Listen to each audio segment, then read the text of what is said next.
natin papunta rito sa bahay. Kasi ngayon, check natin to. Kasi may nakita kami kagabi rito na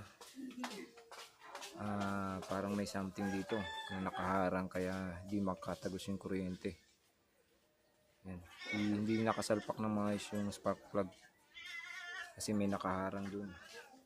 Yan. Kita ba mga gar? So para mas makita natin, gagamitan natin na ito para makita natin mga gar.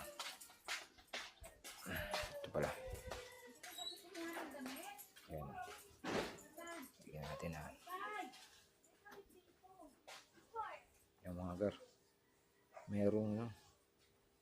Merong spring. Ayun.